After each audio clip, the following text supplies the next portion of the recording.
Vic Fangio does not care. He will bench you regardless. And Big Play Slay had a lot to say about the Eagles, this defense going into the 2024 season, going into training camp, and what to expect going forward. Let's get into it. Because I've seen enough horror movies to know any weirdo wearing a mask is never friendly.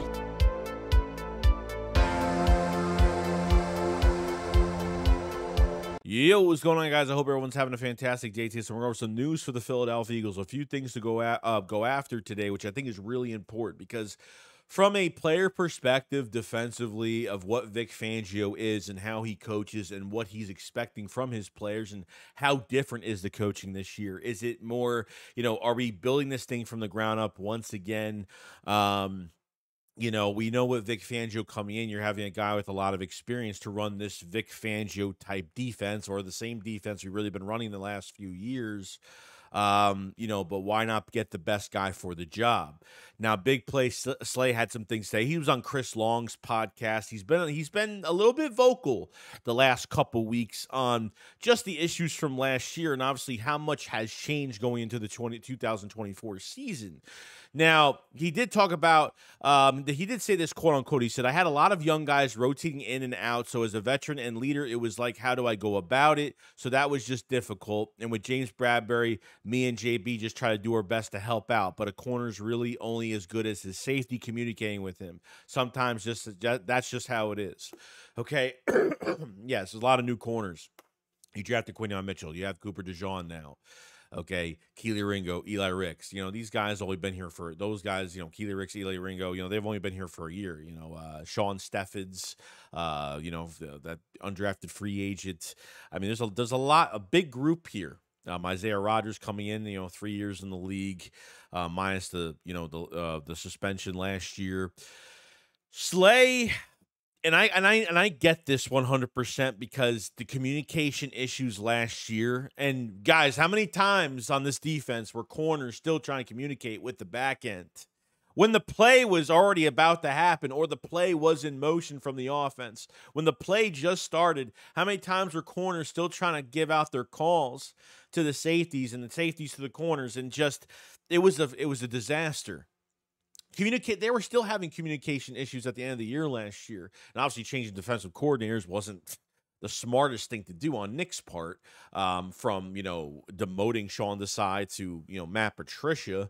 But I totally get that 100%. So Slay has had a bigger role this offseason and really trying to, he's had to deal with a lot of different bodies, to communicate with, whether it's safety, whether it's, at cornerback and helping the guys out because, it's a young group.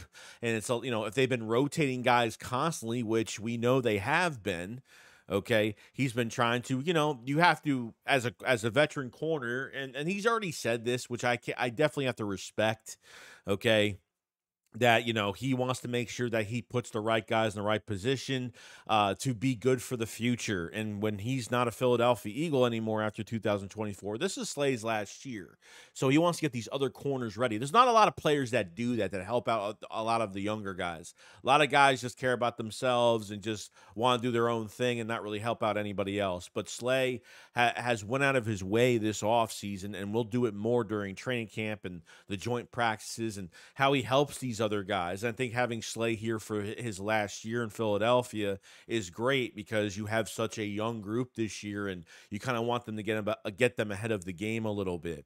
So I think that's a really good thing. He talks about him and James Bradbury helping out the young guys, and if both of them are doing that, that's great. How long is James Bradbury here? We have no idea, but there has been big communication issues. So hopefully with Vic Fangio being here, there won't be really a communication issue anymore. We know Vic Fangio has a lot of control with this defense. So that's what the veteran guys really have to deal with going into this offseason program, with not a lot of, too many years under these other players' belts, whether they're undrafted free agents, rookies that were drafted, or, players that have only been here 1 year. So a lot to deal with there. Now, Slay did talk about, Vic, what is, talking to Vic Fangio, the communication, quote unquote, saying, now that Vic Fangio is in Philly, Slay said that he spoke to the new Eagles defensive coordinator about his willingness to travel with opposing receivers or just to stay on the left, and being happy to do whatever is needed of him this season. The quarterback talked about going into year 12 and jokingly acknowledged that why the Eagles went DB heavy with their first 2 draft picks. Well, obviously he knows why they went with, he knows why they went heavy with their 2 draft picks at cornerback. There's no doubt about that. So I don't think that's anything to really talk about so much. But the one thing I loved from 2022, which I felt like in the beginning of the season, okay, where Slay was, I was at that Vikings game at Lincoln Financial Field where Slay was on Justin Jefferson the whole entire game, giving him something to do, not just keeping him on one side of the field. I love that he would travel with the best receiver, and I really hope that they change this. I hope that they move him around a little bit, because I felt like when Slay is given a task to shut down the number 1 receiver, I feel like he just plays better in that sense, instead of 8 to 10 yards off the ball and just having to really rely on his fast break tackles and trying to get guys in open space.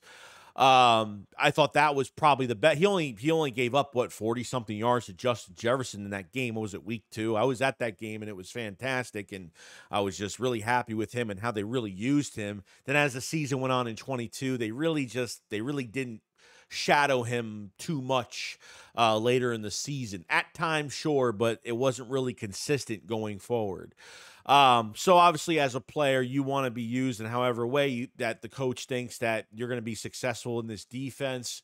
But I know that there is a collaborative effort here, that you could talk to Vic Fangio about things. And obviously Slay is not going to talk about what he's going to do. He doesn't want to give away anything of what this defense is going to do, because, you're not, this is the off season. You don't want to have any media on you talking about what you're doing. And, practice is practice. Where you line up is where you line up. We know where he lines up, but will he be traveling with the number 1 receivers this year? Or are they going to leave him on one side of the field? I mean, that's the big question.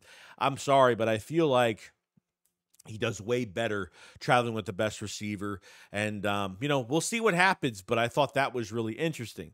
Now, we want to talk about Vic Fangio, and we want to talk about him as a coach, and from a veteran perspective from Darius Slay, how has Vic Fangio put this team together? Okay. What is the attitude like? What is the aura like when it comes to this coach and how he treats his players? And, is there a no BS policy? Is he that hard-nosed of a coach?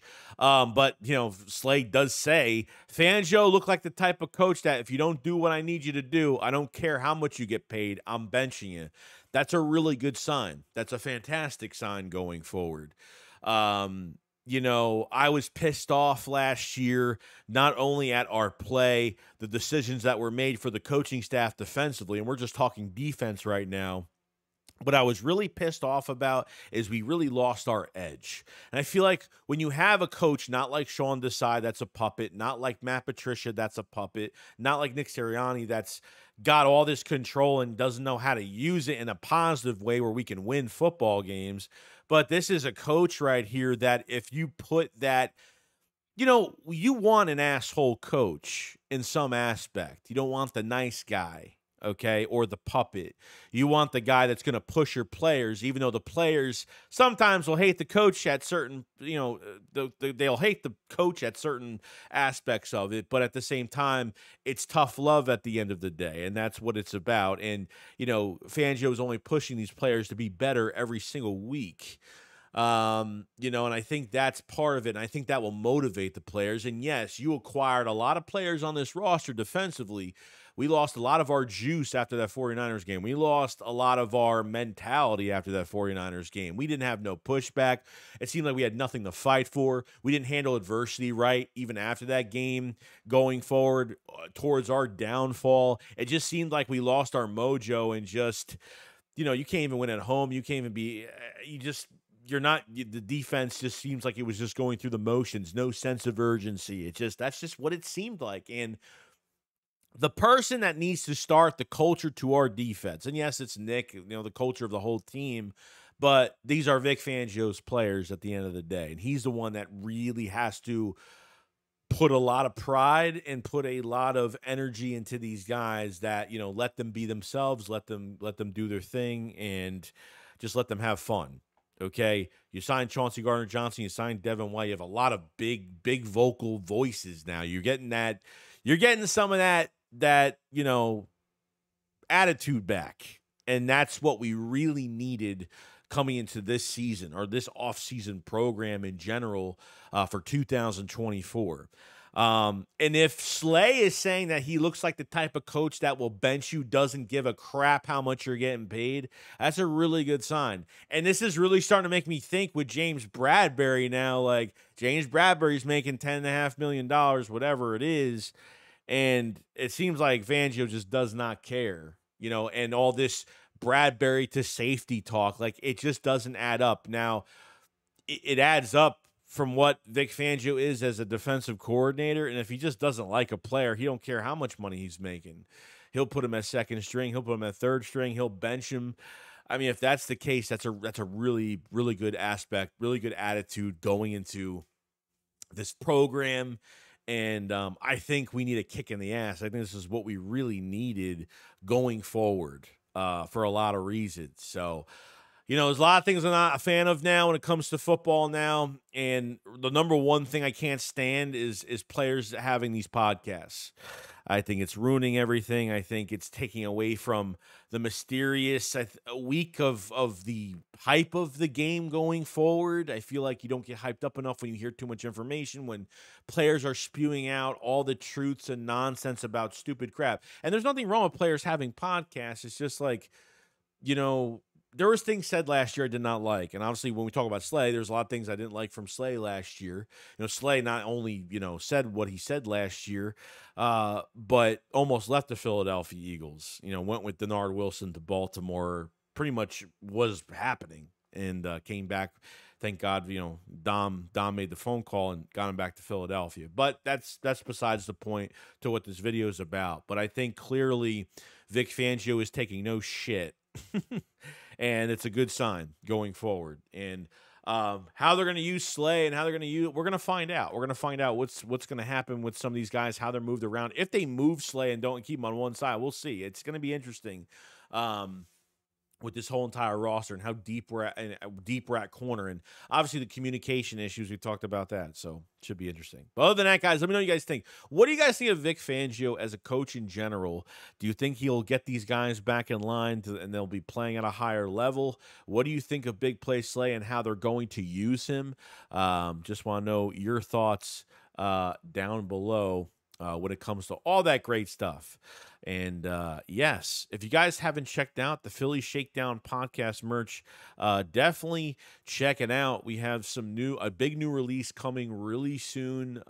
Me and Philly and our clothing guy Omar have been working our tails off to give you the best merch possible with as much passion as possible, and we got some things cooking that I think you guys are really gonna like. But just remember, we have the Howie Roseman shirt, we have the Flying Frenchman Cooper DeJean shirt, we have sleeveless shirts now for men and women. We have sizes up to 6XL, 3 colors, white, black, Kelly green, everything. Check the link in the description below for all of the merch. Appreciate everybody for the support. And I will see you guys on the next one. Shakes, what up, follow slide. Peace out, guys. Peace.